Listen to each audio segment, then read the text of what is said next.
সকালে ঘুম থেকে উঠে দেখি আপনাদের ভাইয়া টাটকা মাছ নিয়ে আসছে, আর এই মাছতে কী দিয়ে রান্না করবো সব কিছু আপনাদের মাঝে শেয়ার করব। আর লাস্টে কলার পাতা দিয়ে তালের পিঠা বানাবো। আসসালামু আলাইকুম, কেমন আছেন আপনারা সবাই? আলহামদুলিল্লাহ, আমরা ভালো আছি। সকালে ঘুম থেকে উঠেই দেখি আপনাদের ভাইয়া টাটকা টাটকা মাছ নিয়ে আসছে, আর এই মাছ দিয়ে আজকে যে কী কী রান্না করব সেটাই হচ্ছে জল্পনা কল্পনা করতেছি। দেখেন একদমই টাটকা মাছ, ওই যে যেমন দেশে মাছ ধরলে পরা পাতা থাকে মাছের গায়ে, সেভাবেই হচ্ছে দেখেন গায়ে পাতা আছে জন্য একদমই ধরে আনছে এখনই।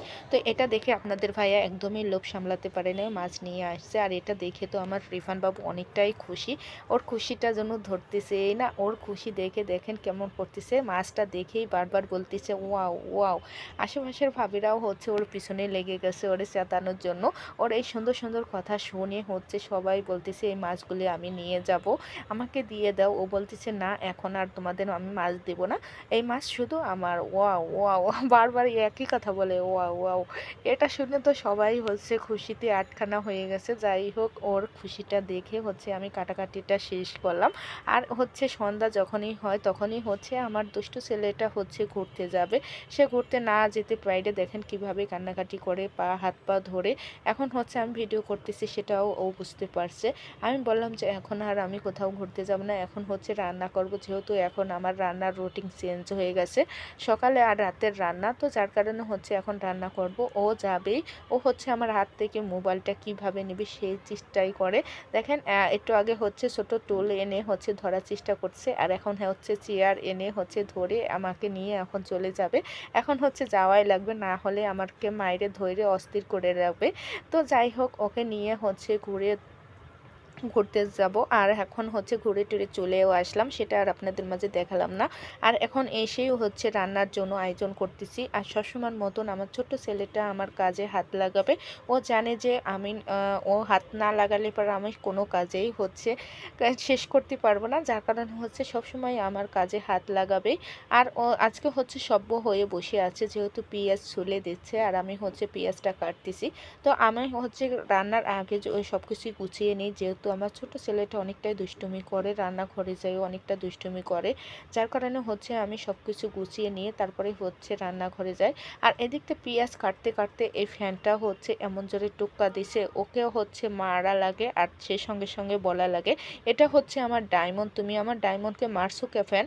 তো ওকেও মারিয়ে দিলাম। দেখেন একদমই চুপ হয়ে গেছে, বাচ্চারা বাচ্চাদের মতনই হচ্ছে সব কিছু নিয়ে ব্যবহার করতে হয়। যেমন এই ফ্যানটাকে মারলাম, যখনই যেখানে ব্যথা পাবে সেখানেই হচ্ছে মার দিতে হবে। আর সুন্দর করে বলতে হবে যে এই ছেলেটা হচ্ছে আমার ডায়মন্ড, এই ডায়মন্ডকে মারবে না। তো একদমই চুপ হয়ে যায়। তো যাই হোক, এখন হচ্ছে আমি কাটাকাটি করতেছি, আর এই পেঁয়াজগুলি তো অনেক নাড়াচাড়া করতেছে।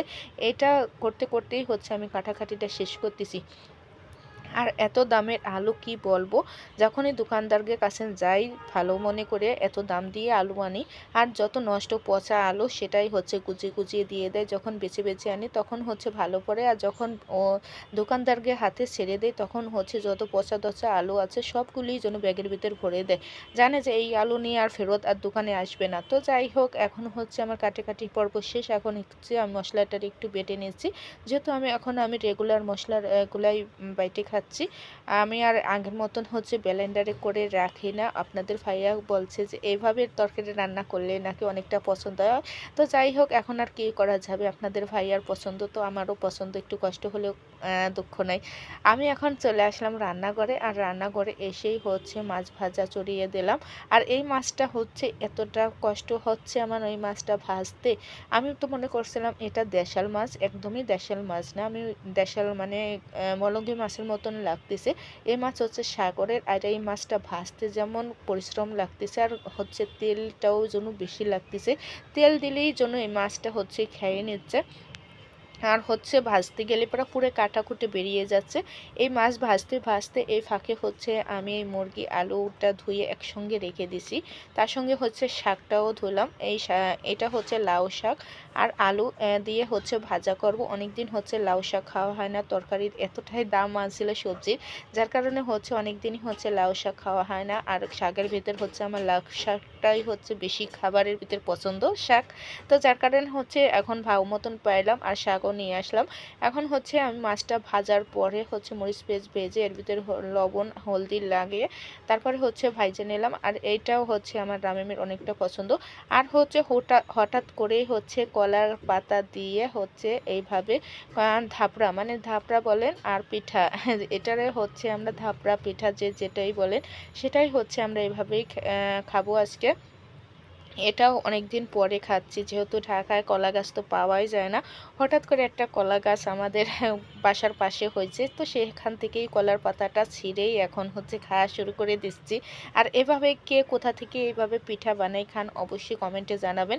এই পিঠাটা একদমই সহজ। এই পিঠাটা হচ্ছে তেল লাগে না, শুধু চিনি আর হচ্ছে চাউলের গুঁড়া আর তাল দিয়ে হচ্ছে মাখিয়ে তারপরে হচ্ছে কলার পাতা এভাবে হচ্ছে লেপে লেপে ছড়িয়ে ছিটিয়ে তারপরে দেওয়ার পরে হচ্ছে তাওয়ায় ভেজে নিতে হয়। আর পাশে চুলায় হচ্ছে আমি শাকটা ভাজা উঠিয়ে দিলাম, এখন হচ্ছে শাকটাও ভেজে নিচ্ছি। আর তরকারিটাও হয়ে গেছে, মাংস মানে মুরগির মাংসটাও রান্না হয়ে গেছে। যে যেখান থেকে দেখছেন আল্লাহ হাফেজ।